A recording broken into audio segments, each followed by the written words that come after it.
At Your End Step is brought to you by Comic Town and BCW Supplies.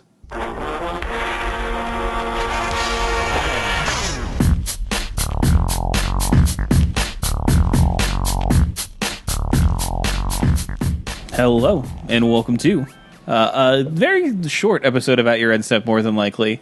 We obviously kind of alluded that there may or may not be an episode. We were kind of hesitant about it, but with Iconic Masters kind of happening, and then MTG Arena, well, there's a few important community topics that we wanted to touch on, and also not extend next week's set review episode. So figured we might as well do one. And we're down a man. We're down a Dave. So no Dave this episode. So sorry if you were expecting his hot takes about the hot button issues around the Magic community.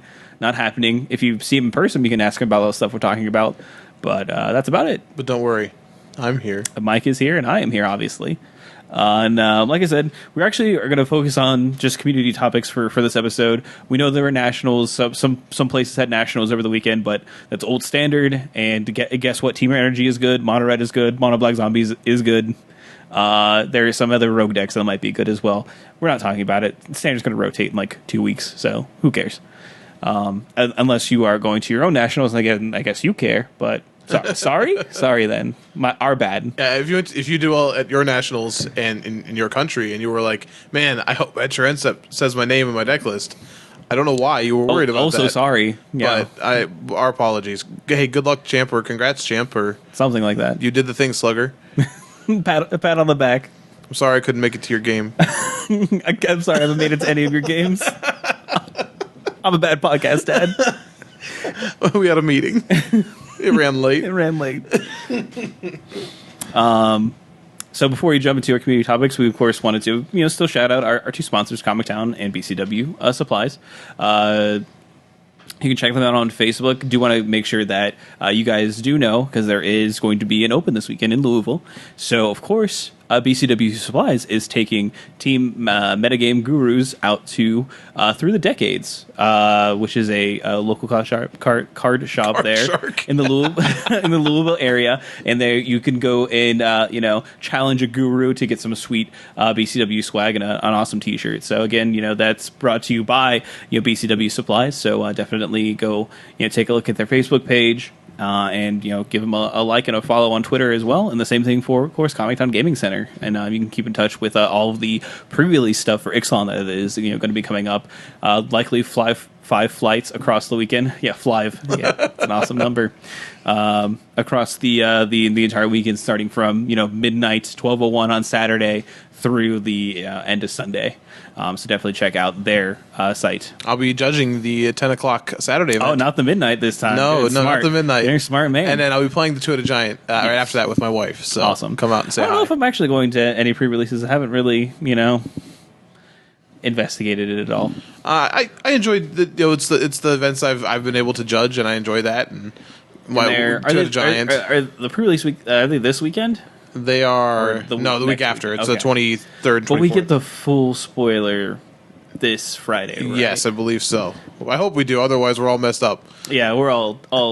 No, we normally get it a week before. Yes. Okay. So all right. Next week we'll have our Palooza. Our Palooza, correct? A very, very long, extensive Palooza. So one of the reasons I wanted to do this episode was just like real quick, because that way we wouldn't be tempted to talk about That's true. anything else. It's just dinosaurs next week. Just all dinosaurs all the time. Literally not the mamas and what I don't know. Clever Girl. Nature Finds a Way. Mainly, it's going to be Dinosaurs, the TV show, and Jurassic Park. Can we get a little Dinotopia mixed in there? Yes, but I don't remember anything from that movie. It was Utopia because of dinosaurs. Thus, Dinotopia. Okay. That's actually probably not true. What about We're Back? Can we throw some We're Back? That one's actually awesome. I can't remember anything about it. I just know that I saw it and I liked it, and there's a video game about it. Roll back the clock to the dawn of time and sing this song with me. Why? That's this. I understand. I know. I want to tell you, if you've never seen We're Back, a dinosaur story, that may actually have the most terrifying villain of any child's movie ever. It's Professor Screw Eyes, and he ran a dark circus the kids ran away to, and it was terrifying. And he got eaten by ravens. I mean, it sounds about right. Sounds a fitting end. But you kind of spoiled that movie. Why do people go watch it now? Because delightful dinosaurs. Oh, John Goodman. Sure. Yeah. I mean, if you're a fan of John Goodman, you've probably already seen it because Yeah. you already extensively watched all of the John Goodman collected works. For a lot of time, he's a very joyful man, except for Red State, apparently not, and Cloverfield Lane, apparently not. Those are the two dark. Those are the darkest timeline John Goodman's. So, but Oh man. so let's get talking about these community topics. So first and foremost, we want to talk about MTG Arena. We got that spoiler on I guess the showcase. I don't know what to call it. It was shown to us on Thursday of last week, and it kind of break it down. It does feel like sort of a duels, but better. For lack of a better anything really, but we open up, we kind of are talking to a member of the development team, kind of getting an overview, and then we jump into actual play, which is pretty cool. It's awesome that we are not seeing just like images or a video, like people are actually playing it live, which is very good to see. And it is somewhat Hearthstone-y, but the most important thing is that it is Magic. Like, it is still Magic. It is still a full rules engine. Full built from the ground up rules engine for the game of Magic, which is honestly pretty complicated. So it is very good to hear that they are putting a lot of time and dedication into building an engine that can understand how these things should interact. Yeah, they started with, and I'm trying to remember the name of the program that they said, but they started essentially with a new base engine and are working from there. Yeah. So, which is nice. I will say, as we continue talking about this, we're going to talk about aesthetics, which are definitely important for this. Like, it's probably the most important thing outside of being authentic Magic. I strongly suggest if you didn't watch, go watch the showcase, watch the gameplay. Yeah. You may find it familiar, and obviously familiar because you play Magic, but it does borrow heavily from the Hearthstone aesthetic. Sure. A lot of cards have custom sounds, custom animations. To be fair, quite cool. Yeah. The dinosaur, was it Carnage Tyrant or whatever they played? That was literally like a Yu-Gi-Oh card. Like you put it onto your wrist thing and it came out in the field. It came out and that little it shook about a bit and then went back to the card. The cards themselves are not necessarily represented on the battlefield the way that we typically would see. Like, we mainly they highlight what is important about a Magic card at a glance, which is the art, and then you can sort of like hover over and get sort of a better idea of what the card does and everything like that.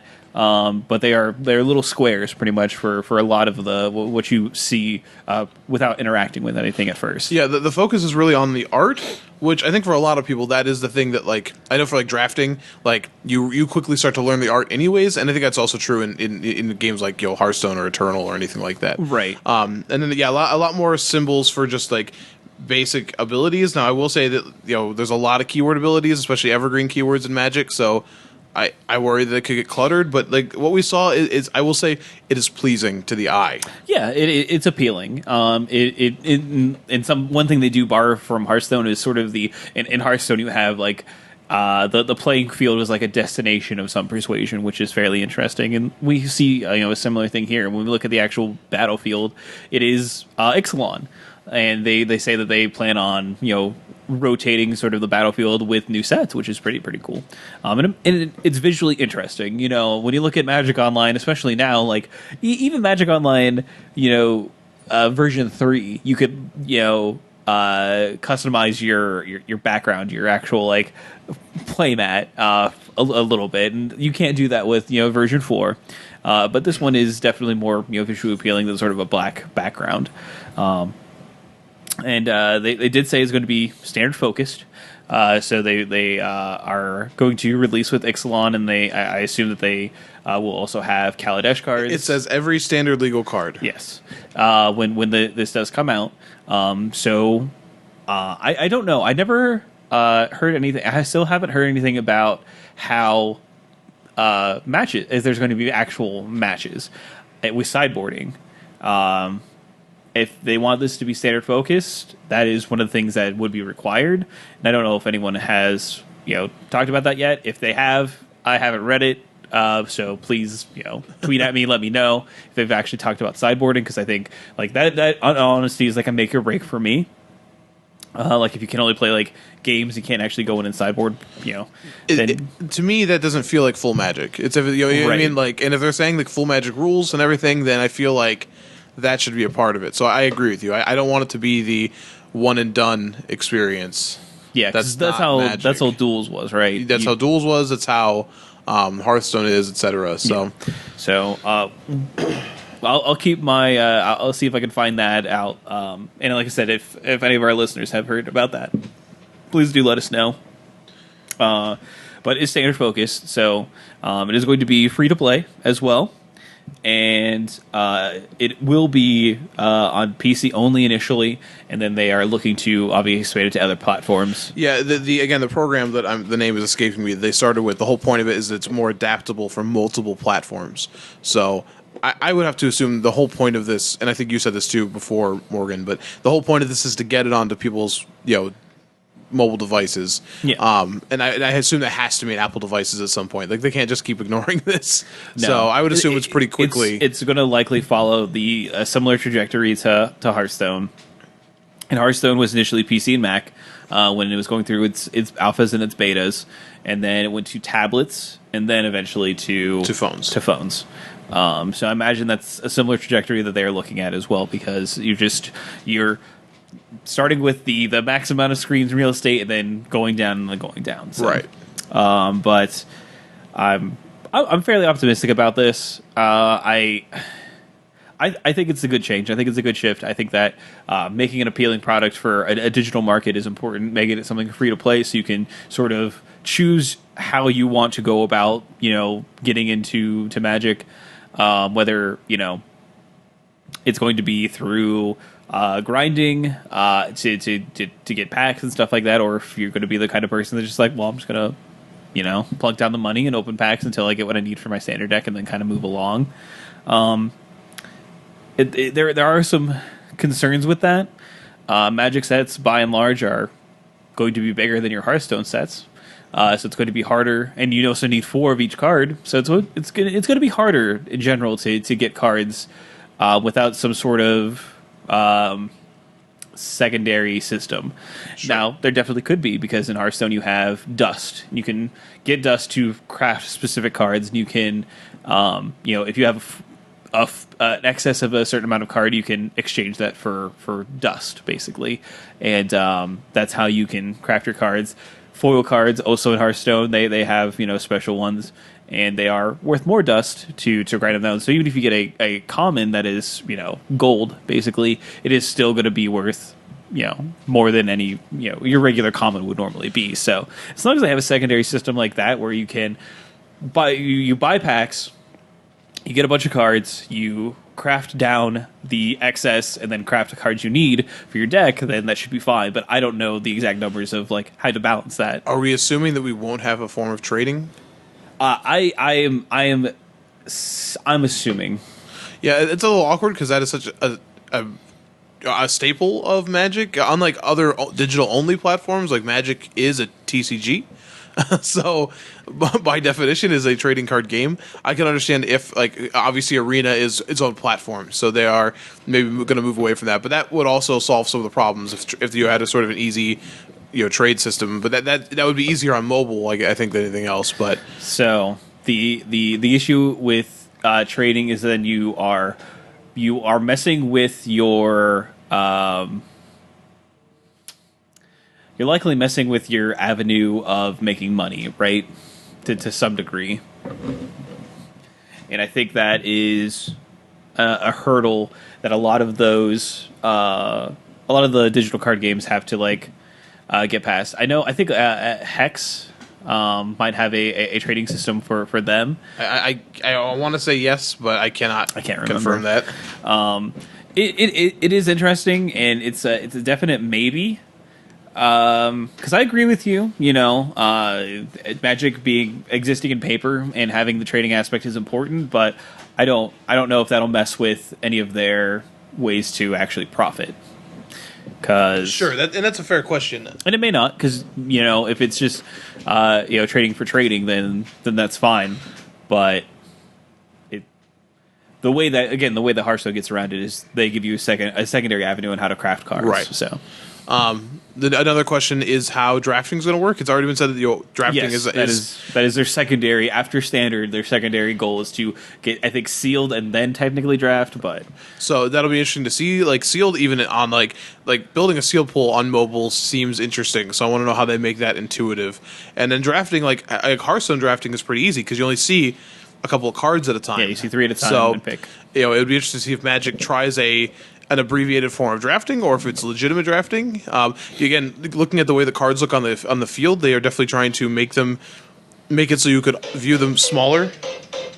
Yeah, My bad. That was my sweet phone ringtone, which I thought was silenced, but apparently it wasn't. It's a good one. Sorry, bud. You're good.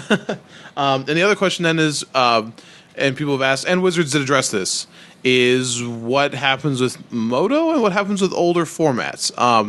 Obviously, we're not getting cards that aren't going to be in standard before Ixalan. Now, that's not to say we can never get them, but it is important to note that if you've designed a new rules system, like a new programming for it, every older ability you add to it, especially some of the crazy things that can happen in Modern Legacy, taxes it. And we've seen how Moto, even how it is, sometimes interactions are tough. So I assume that one of the reasons they're doing this is to forego some of those trickier interactions. Yeah. So, yeah, for sure. It's a you narrow down your scope, you can hit your target, pretty easily.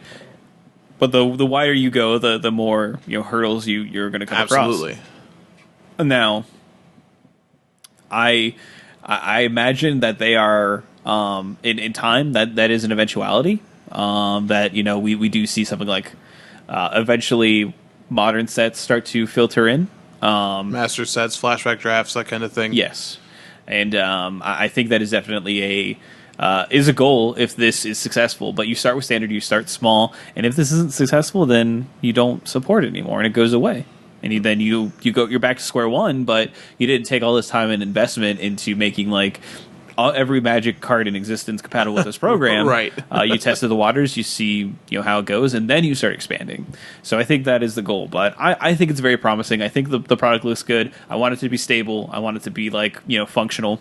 And if you want, you can sign up for a access to the beta when that becomes available. Not everyone's going to get it, but definitely sign up for it, and hopefully that you do get in. And then you can get priority access if you were in duels, if you were a duels person, or if you do any of the paper or online pre-releases this weekend. I have to read more into how that actually works. So they asked you when you sign up for the beta, you don't have to do it, but you can link your DCI number, yeah. And then they'll be able to confirm that you have been. So yeah, that's another reason. There you go. Maybe that's a reason to be in play in a pre-release. There you go. So now I can do it online as well. So hey, I don't have to go anywhere. Yeah, but I'm not online. I'm here. I know. I understand. Okay, now I understand the hypocrisy for those listening, because you're like, "But I'm listening to you online." I get it. Okay, but we're in real space. I'm in digital. I brain hurt. So, but yeah, speaking back to Magic Online, that's not going to go anywhere, but they are going to shift their focus once this comes out to Modern, to Legacy, to Vintage, to Cube, to things of that nature that can't necessarily be replicated on Arena. And I think that's smart. I do I don't know how the MTGO economy, I don't know how much Standard necessarily impacts it. I don't know. I know that Modern is still by far the most popular format. As far as I know, I believe it's still the most popular format on Magic. I don't have any numbers. I don't have any numbers. I'm just talking on my rear end there a little bit, but I wouldn't be surprised. I guess I should say I would be surprised if it is the most popular thing to be doing. And also, you do have easier access to Vintage and Legacy than you would in paper.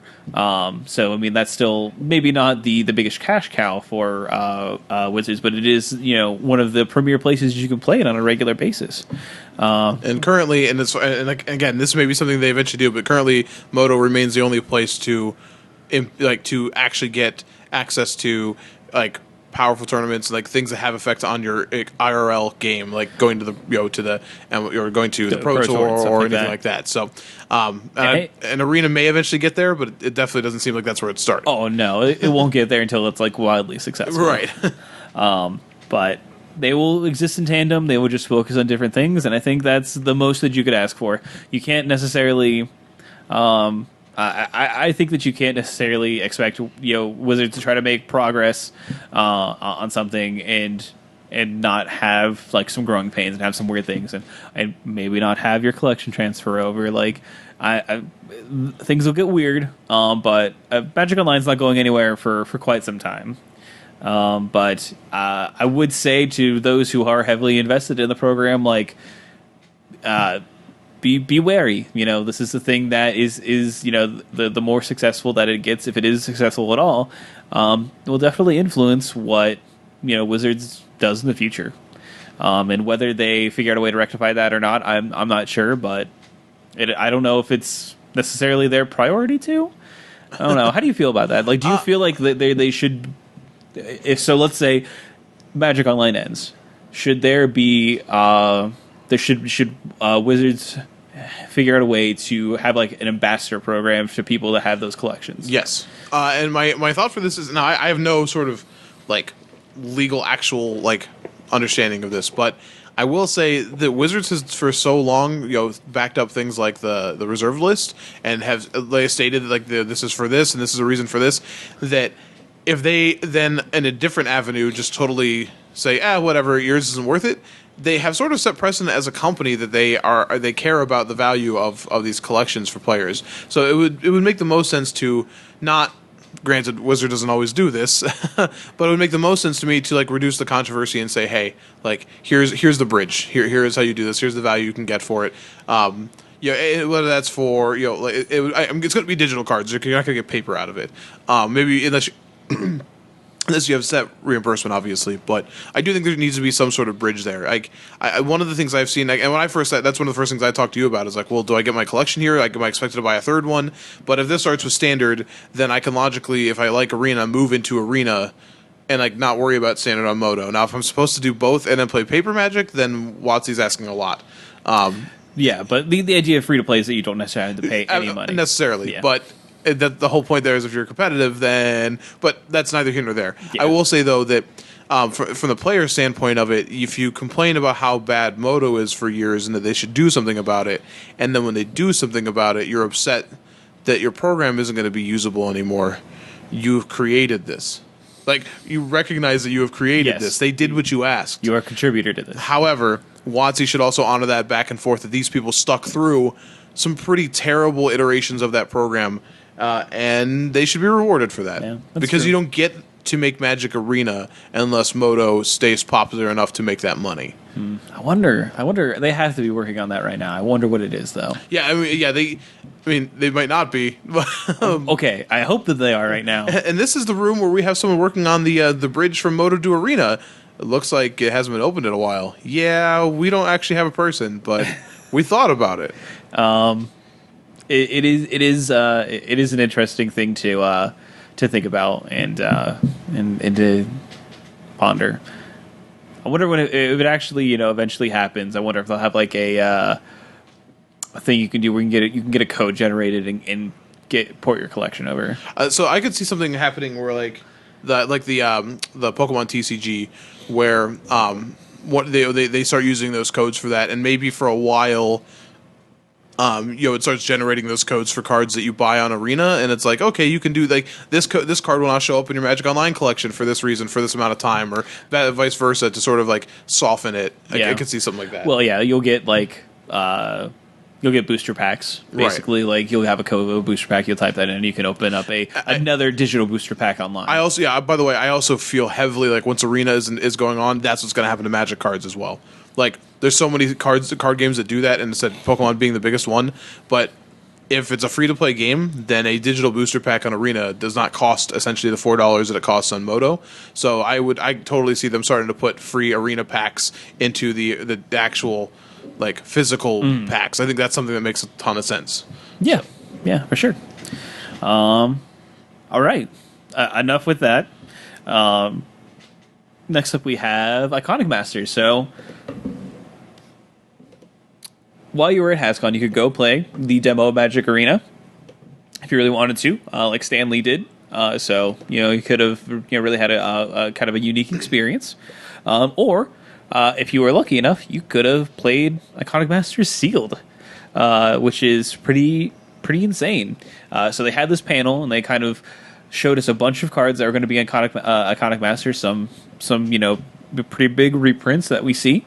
And this Monday we got the entire set spoiled, and it is all reprints, so there's no palooza about it. Sorry, folks, if you're expecting that, but instead, we kind of get to see what is getting reprinted, what's going to show up here, and there are a lot of good cards getting reprinted. A lot of stuff for Modern.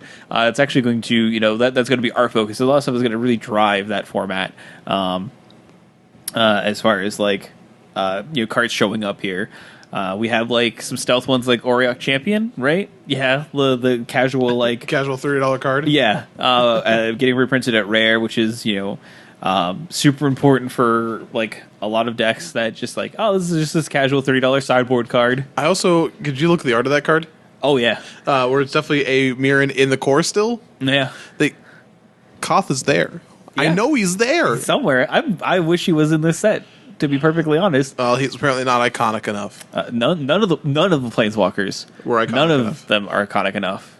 Your finger's really close to my face. It's very upsetting. I think it's very upsetting. That was interesting. No Planeswalkers. I understand, not every Master sets get a Planeswalker, but all Master sets have gotten Planeswalkers. They eat up a lot of mythics, mythic slots. But they're iconic.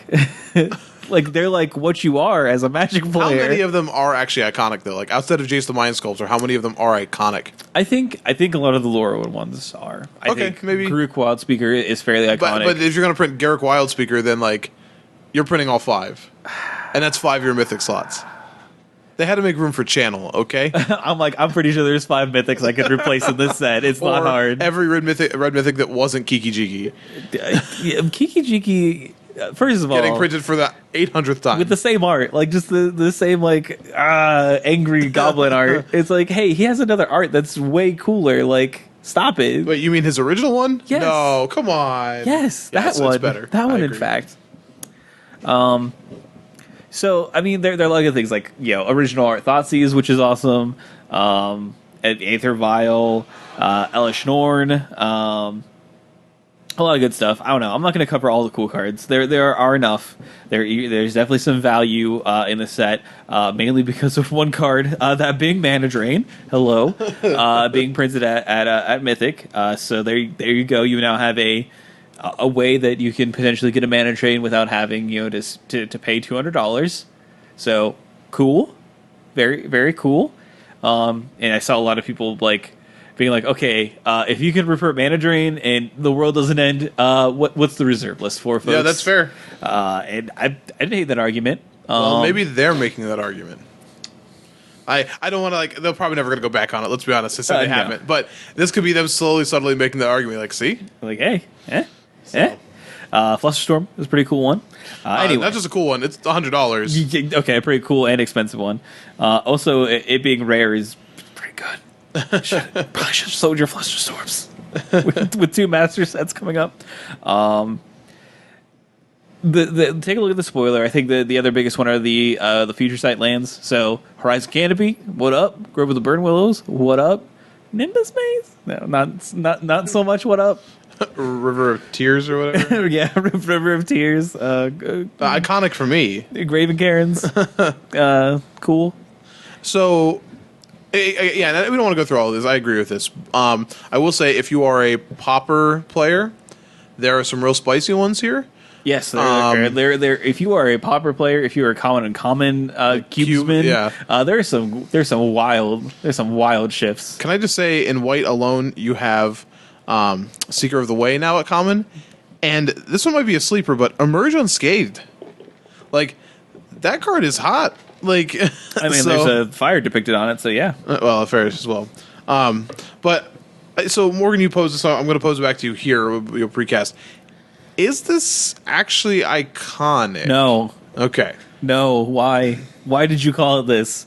I mean, so there are some quote unquote iconic cards in here, but the whole feeling of the set is not iconic. I don't feel it. I don't feel it, Wasi. We have the Praetors, right? Yeah, sure, very. You But know, with those that icon, like Ellishorn is iconic. I would agree. Are the Yeah. other ones iconic though? oh, one of them is like a hermit, so like leave Urbask alone. But I'm just saying, like symbol for like Ellishorn broke out into other sets, like shows up on like conspiracy cards. And, yeah, like, shows like, up on route. You know. but the other ones didn't. So I don't know. No. How about Kamigawa dragons? Iconic. I mean, they're iconic because you were miserable when you opened them up in your Modern Masters. yeah, but this is their third printing. It doesn't make sense to me. And where's Shivan Dragon? I'm sorry, Shivan Dragon needed to be in here. Shivan Dragon's in the welcome decks, man. I know don't what to care. tell Sarah ya. Angel was here. Mahatma Jin is in here. I don't know, common. Got, I don't got care. that down. I don't care. Shivan Dragon could have been uncommon. Could have been. If finally could have joined Sarah Angel, and they finally could have like done the dance, dance the dragons, if you will. The land cycle, right? Like we already mentioned, is the future cycle, which is great. I'm glad they got reprinted. I'm not complaining about that, but they are not iconic. And they're iconically hard to reprint. that is what they are. I don't. There's so few cards in here that I see. Like when I think iconic, I would have like bet money that like Lightning Bolt was in this set. Nope. Counterspell was in this set. Not at all. You do get Draconic Roar. Swords of Plowshares is in the set, right? Is, okay. correct. So that one's there. Fireball, to be fair, Fireball is in the set. Okay, Fireball what is channel? iconic. You do have channel. You So channel Fireball. You can channel Fireball. You can do that. You can website of people. But I don't know. Like, there's some cool things in here. The format's probably fun to draft. I know Morgan wants to play 5-color Assault Formation Walls. Yeah, who doesn't? Everyone wants that. But, like, Curse of Predation. Iconic. Okay. No, sorry, guys. That's my dog. Oh, My wife just got Spooked home. him. Yeah, spooked him. Scared dog. done spooked them. So there are. I think like where you want the iconic flavor to be is in like your rares and mythic rares. But where is it? It's not. I'm just Okay. saying. Like I'm not gonna fault them for like cons and uncommons. Like for the most part, like you need to build a draft format. Building a draft format can be hard. What are you gonna do? Where you want those iconic cards to be is in the rare slot in the that I don't know. It's difficult, right? I think it is difficult, but I just like there's so many rares. Like I was going through the gold rares, right? Bladewing the Risen and Uncommon is hilarious because I think that could have been iconic, but like Blood Baron of Vizkopa, iconic? Nah. Okay. I mean, you could at least like have like either Teysa, maybe like an actual character, like an actual person from Fireman Ravnica. Angel, iconic, No, you could have. I mean, yeah, right? No. But, now that one could have been, any what's her name, the Boros Archangel, it starts with an R, right? Razia or something like that. Razia. Is that what it is? That's Okay, probably not. But I don't know. It starts with an R. I know. that. It's not even that iconic. Because I remember the name. Yeah, there you go. Glimpse. I think that's iconic. Yeah, glimpse hits. Hypersonic Dragon. No. Okay, neither Reliquary. Yes. Why aren't you Niv Mizzet? That's what I'm going to ask. Hypersonic Dragon. Malfagor. Iconic. Don't even know. I mean, it's a legendary creature. Savage-born Hydra. That was packaging art. Okay, cool. Simic Sky Swallower, I think actually almost is iconic. Spirit Monger, I will give, is iconic. Yep. Supreme Verdict is not. Nope. Just a good card. Like, and like Artifacts, which like when I I think mean, iconic. you did skip over Jungle Barrier. Jungle Barrier. Bidadoo, bidadoo. I love that card, by the way. But yeah, iconic. I don't know. I feel like this is. I'm happy it exists. I'm sure it's a fun draft format. I'm not complaining they made the set, but this is a misnomer. This is not Iconic Masters. No, you do get that Sweet Colgan's Monument reprint. Ooh, been waiting for that Just one. that one. Which I understand. Like, obviously, your dragons are going to be mainly in red and black, but that's hilarious. Well, it becomes a dragon. Oh, gosh. Yeah, I'm not, like, whatever. Like, this set's cool. It's relevant to me because there's a lot of good reprints, and I like that. When you see that like, Mishra's Bauble reprint, that's like, hey, here you go, guys. Is that card iconic? No, it's expensive. This should just be, like, expensive Masters. Hard to reprint Masters. By the way, fun fact, how to win this is to take every pristine talisman you've ever seen. Draft all of them, and you can't lose. You draft all the pristine talismans, and then when you get past the Sanguine Bond, you did it. You figured out the format. You just gain 5 and your opponents lose 5, and then you are set. I do like the new art Phantom Tiger. Looks great. Iconic. Looks great. Yeah, I don't know. I'm not like it's fine. I'm glad that it is a thing because I fully understand that a lot of the cards in the set are very difficult to reprint in like a traditional like standard set. Good on them for doing that, and So, it was a like- cool thing for HasCon, and we'll see. We still don't even know what numbers on this set are. Hopefully, it's big enough so that things like Horizon Canopy can come down. But like looking at a card, like I'll pick on Wall of Roots as a card that I feel like Wall of Roots actively is close to iconic. Yeah. And they went with the most generic art I've ever seen. It's the promo art. It's the FNM promo art, the but most it's not generic promo. art I've ever seen. Right, and I get that art for Magic has changed since with Mirage when it was first printed, but if you're going to be iconic, you should be using more of your original art, is my opinion, and it doesn't feel like that for this. So, I think it's interesting. I think that maybe like where the iconic is going to be in the like the draft archetypes, because we have dragons. Dragons are iconic. I guess maybe it's blue white flyers could be the other thing. Angels ostensibly, right? Angels. And you have Mill. Mill is fairly iconic. Burn may be a stretch, but there are some red white aggressive. And walls. I mean, you got me there. Everyone likes walls, I guess. I don't know. I don't know. Here's the thing. I think if you went and looked at Vintage Masters or Eternal Masters, I mean, and compared it to this, I think Eternal Masters is more iconic than this is. Yes, But maybe that's because we view the game differently. Maybe maybe it's a competitive thing. Yeah, maybe we're just viewing it from a competitive angle and like. I don't think so. But maybe. But maybe we'll give them that. I think that I think the actual true like iconic set is going to be 25. Yeah. 25 Masters. Yeah. I think that's actually going to be the one. 25, just Masters 25. Yeah. 20, yeah, that's right. I think that's going to be the one that really gets us. I hope so. The other thing that came out of this is a slight rules update, which is a little bit different for Blood Moon effects and humility effects as well. Because this is going to apply to them from what I've read on Twitter, which take it for a grain of salt, but I believe it to be accurate. So Blood Moon, how it works now, if you are under a Blood Moon and you play like a Painland, like a Hallowed Fountain, you still have to make the choice if you put it into play and tap to pay 2 life or not. When Iconic Masters comes out, that'll change. When you have things that enter the battlefield, like lands that enter the battlefield under a Blood Moon, they have already lost that effect. So you no longer you see that. So this also affects things like Gemstone Mine that no longer will get counters. If you ever are not under that Blood Moon, that land doesn't do anything without counters because you can't tap it. Also, fun fact, there's this card. It's called Dark Depths, and it comes into play with counters on it, but not if it's under a Blood Moon. And then if Blood Moon leaves play, would that happen? When it leaves play, then you'll sack Dark Depths. Right, and then you get a 20. People are already starting to brew this way. There is a turn one way to do it.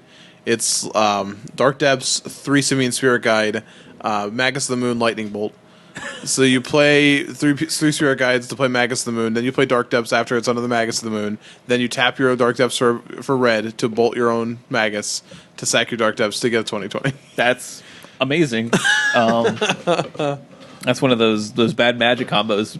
Yeah, but it'll happen to you once, and you'll just like stare. You'll just stare into the abyss for a while. Like, oh no, why? But it is different, interesting. It will be different. It will not come into play until more than likely it will not come into play until Iconic Masters. But it could. No, it's happening. It's happening with Ixalan. Ixalan, that's right. Yeah, they said that one happens with Ixalan. So that'll be important for your potentially your modern tournaments. Gemstone Mines get played for sure.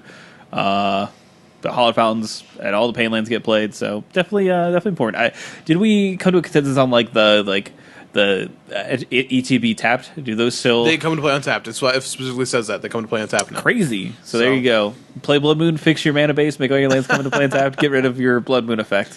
To me, that makes sense. Like obviously, you have unintentional combo stuff, but Blood Moon is already such a hate card that like. You probably shouldn't keep getting punished for having tap lands when they're mountains, right? Yeah. Like, you should not... you don't have lands that work all of a sudden, so maybe we're not going to kick you while you're already falling down a mountain. Right. Exactly. Get it? Because of mountains. Yes, I do. Okay. And for, humility, for that effect, that affects things like Painter Servant. Yes. Yes. Very, very important. So that's kind of rule. Also, man, Cavern of Souls real bad on Hunter Blood Moon now. So sad.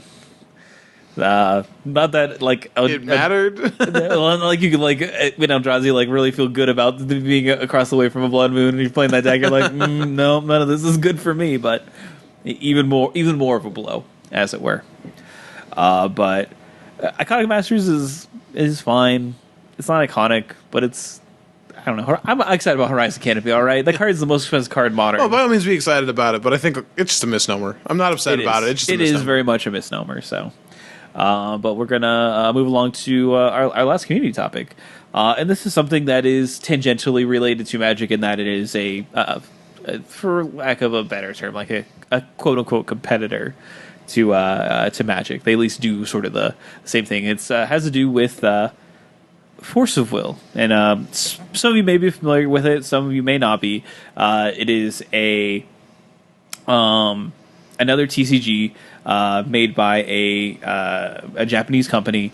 It has anime and manga influenced art for the cards itself. Has obviously it's a different game than Magic, but there are a lot of people that play both. There are a lot of people that have gone from Force of Will to play Magic and vice versa.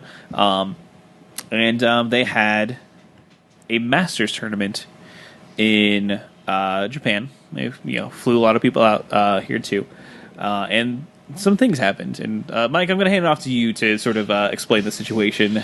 So this is not, I will say this is told from the perspective of one of these players who has been a professional in that game for a couple of years. And essentially had a number of issues that all happened within this Masters tournament. Now, Force of Will is a game that has, so far in its couple years of existence, not paid in cash. And this is common for smaller TCGs, obviously, but also for Japanese-based TCGs. It's definitely alluded to here that those TCGs tend to want to focus on the fun of playing a game, and that it is our culture that really wants the cash element to it, which makes some sense. But they did decide to make this Masters tournament have a cash prize. However, the cash prize was pretty much all the way at the top. Like if you won $20,000, right? This is a lot of money.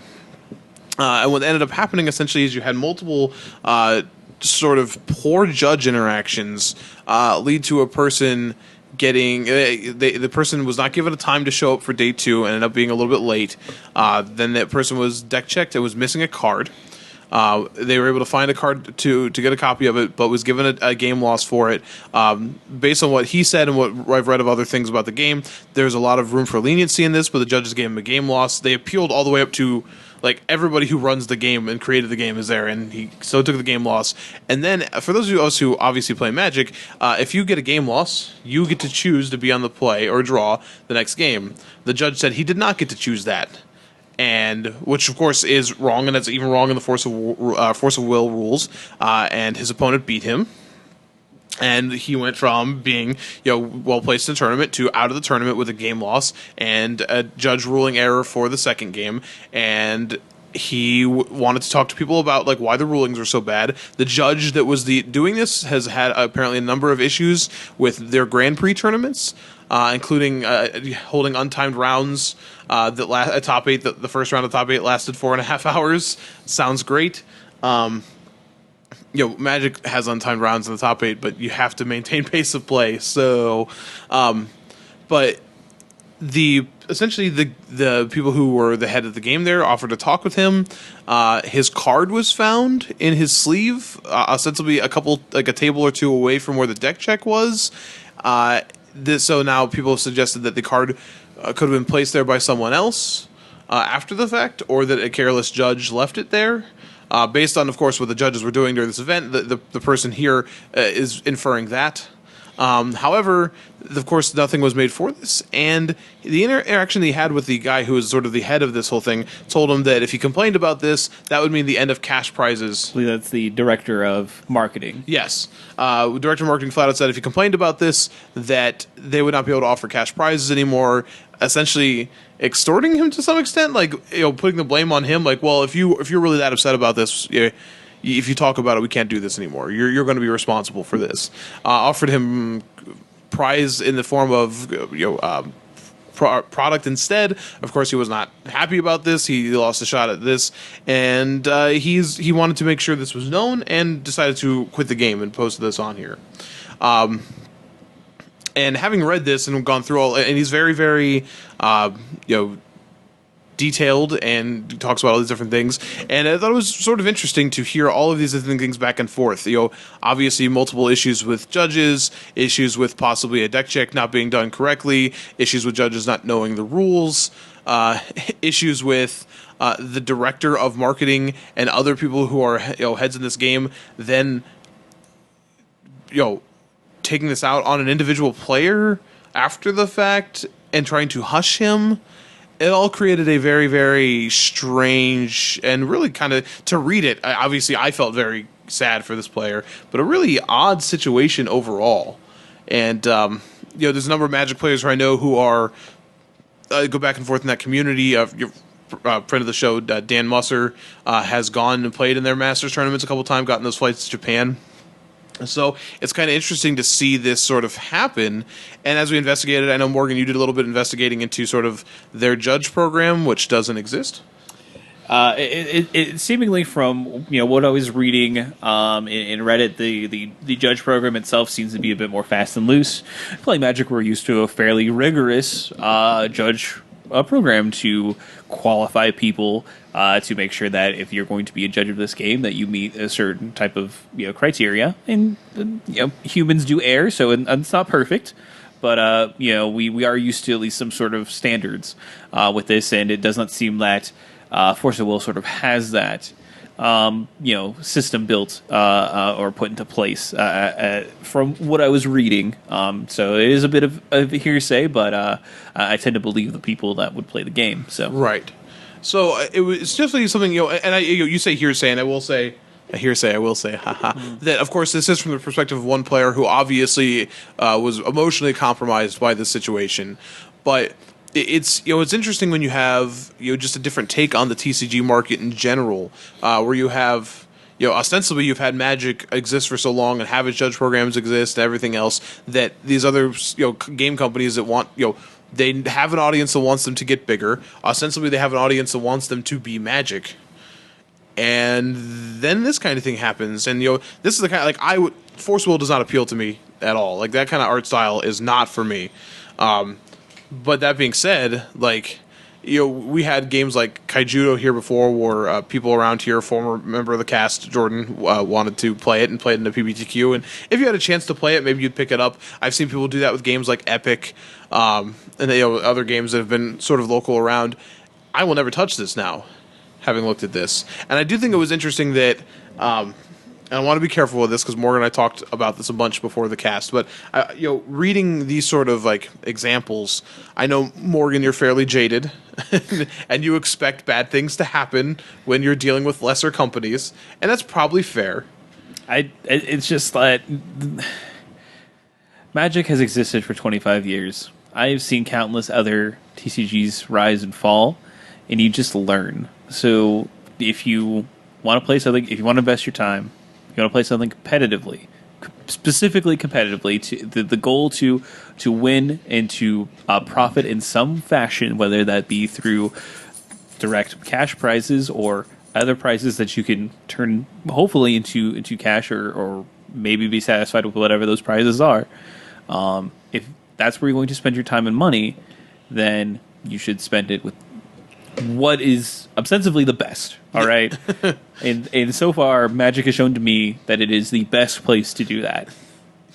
I feel that I can be confident in going to whatever level of tournament that I go to, whether it be FNM or the Pro Tour that I've never actually been to. But I feel that I will be treated with respect as a player due to the destinations that I choose to go to, and that I will not have incompetent. I'm about 95% sure I will not have incompetent staff that will cause me to lose large sums of money. I am confident that the price structure will be suitable, not ideal, but suitable, and can always look to improve in the future, but fine enough for right now, I suppose. And that's kind of how I have practiced being a somewhat smart consumer and choosing to go with the horse that is winning the race. Not to say that Force of Will isn't a good, competent game. I've never played. Not to say that it's not. Not to disparage that game system. And if you want to play that game system... Yeah, this was not reflecting the creators of the game. That's fine. But if you are going to pursue them in a competitive level, be wary. They do not have as much time in market, which if they are not necessarily looking to, what Wizards of the Coast has done with their TCGs to, sort of set a baseline for, which based on how their organized play is supposedly run and how their price payout was, I don't think that they were looking very hard at, a GP level sort of event, regardless they were of running GP level events. Whatever they call their tournaments does not necessarily reflect how they run their tournaments. So I will say the flip side of that is that the company was you've seen many TCGs rise and fall, but most never get big enough to run events like this and run their own Master Series and that sort of thing. So you do have to give a little bit of credit to a game that's able to do that. Run their own Master Series with weird prize payouts, like a car was one of the top prize payouts, which is weird. That's actually not as uncommon as you might think, though, especially in different parts of the world. That gets around certain gambling laws. Correct, exactly. So, yeah. I think Germany's a big one. Yeah, absolutely. But what I wanted to make mention of was that we spend a lot of time on here. All of us, myself, you, Morgan, Dave, sort of criticizing WotC for a lot of decisions, and deservedly so. They sometimes have their heads inside a place in the nether regions of their body, but metaphorical body since it's a company. Yeah. But I think when you say you should choose the best, I think this is one of those ways where you have to really look at it from that angle. You see this happening, and you think yes, we've seen bad judge calls in Magic, but the judge program in Magic is so well put together.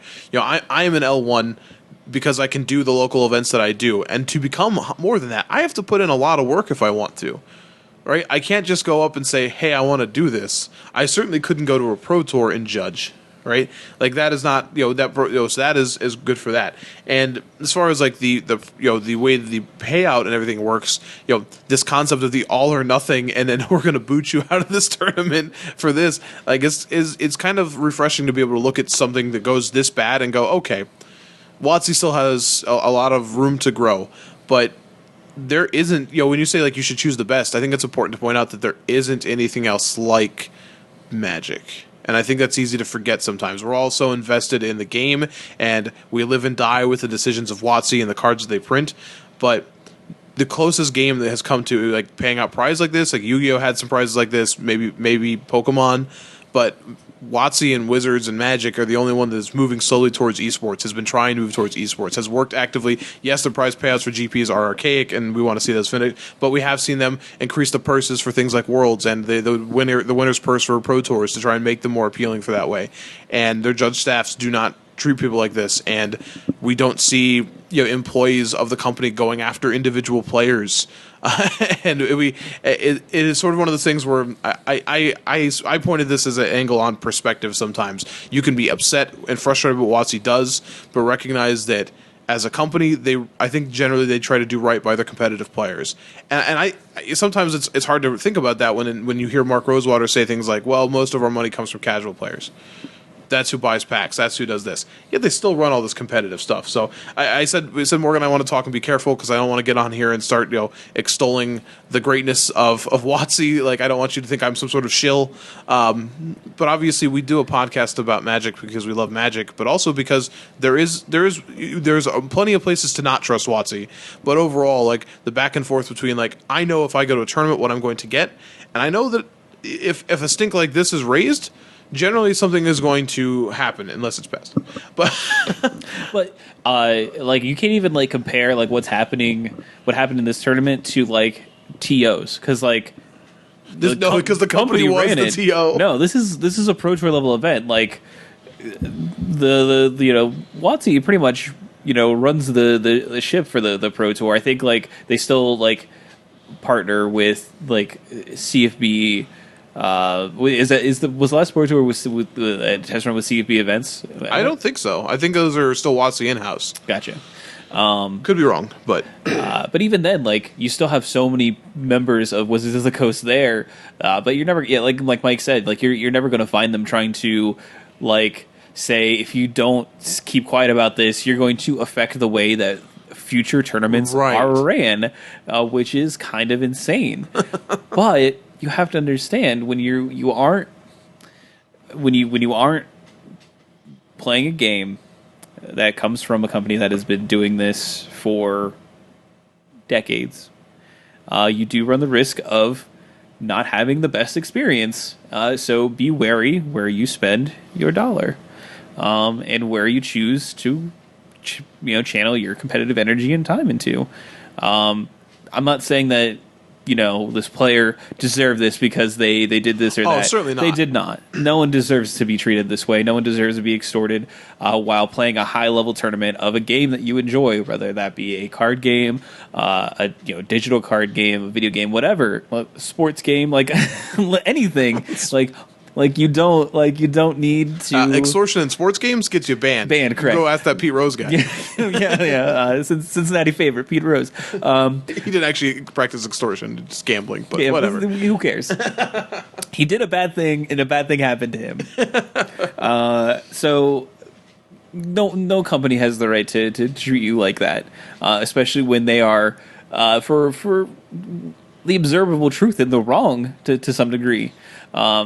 Now, on the flip side, I will say that if you're over in a tournament and you do not know when day 2 starts, especially if there's $20,000 on the line, make sure you know when day 2 starts. Don't just assume anything. That is the fairest criticism here. So make sure you know when to show up. Very important. Magic and all the tournament organizers that do run tournaments are very good at telling you when day 2 starts, and it's on you when it breaks down to it. Don't try to pass that blame off to anyone else. If you don't know when to show up, and you're just assuming when to show up, you're in the wrong. Yeah, if I for any reason didn't know when to show up, I would be showing up like at venue opening. Like doors open to the hall at 6 a.m, I will be there. Regardless of the situation, assuming still makes what out of what. So that doesn't change.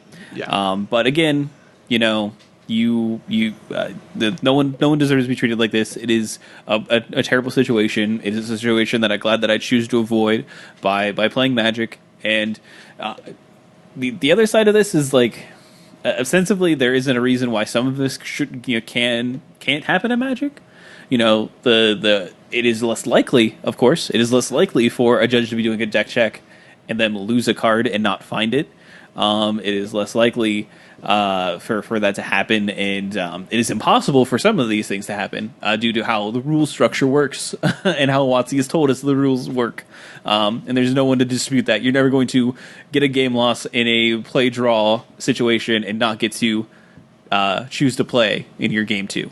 Like, that doesn't happen in Magic. It's actually impossible, and it shouldn't have happened here either. But when you don't have the organized play structure to enforce that, and you have these tournament organizers determining rules, and not a on the fly, and not a judge staff determining rules, then you're going to get incorrect rulings. Yeah, I think that's something that we didn't even hit on. Like, the judge staff is independent. Investigations happen through, like in WotC, the investigations happen through the judge staff. Yeah. And this is like criminal investigation.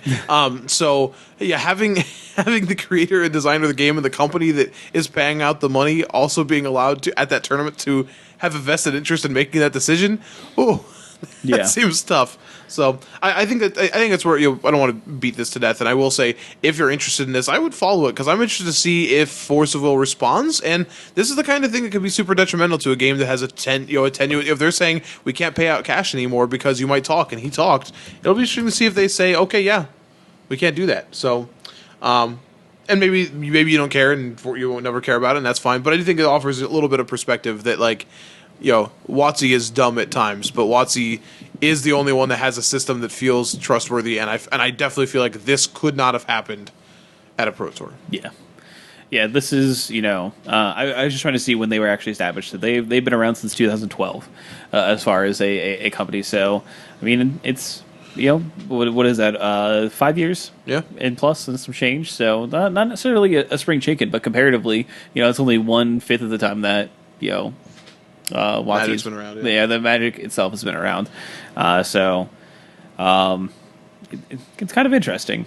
Kind of interesting, and yeah, we won't follow it. I don't know if we'll ever talk about it again. No, This probably is a huge not. update, but if you are interested, definitely take a look at it. And again, be wary where you spend your dollar and where you choose to pursue your competitive exploits, and make sure that I would say that if you are going to play anything competitively, investigate their judge staff, investigate who is judging your tournaments.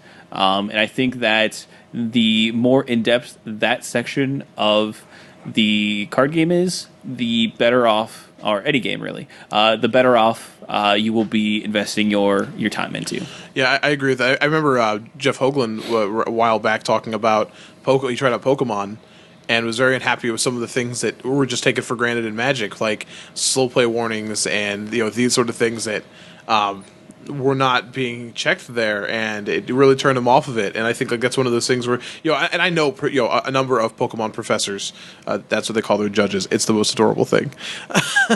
But I do think it's interesting, like coming from the realm of Magic, where you have these set understandings between the players, and then going to a game where they don't have those and players can exploit it, or going where you have ineptitude in general. It feels bad. Yeah, It feels real bad. I agree. All right.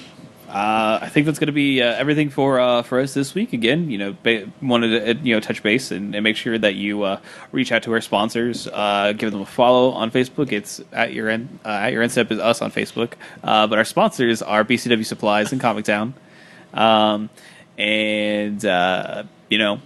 you give them a like, go to ours, of course, give us a like as well, and you give us a follow on Twitter. We are just your end step, and then when you add us, it's at your end step.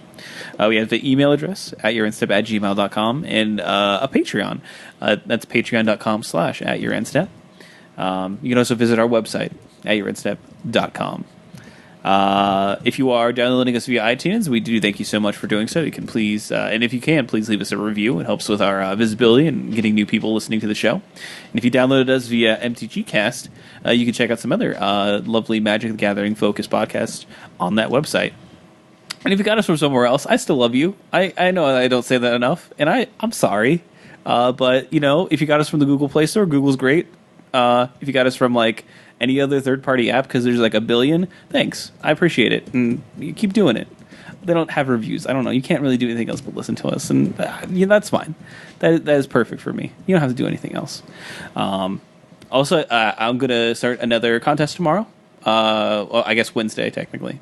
So the show already gone up when the contest goes up. So I'm going to be giving away another deck locker for one of our awesome fans. So definitely keep our eye on Twitter and Facebook to join up with that contest.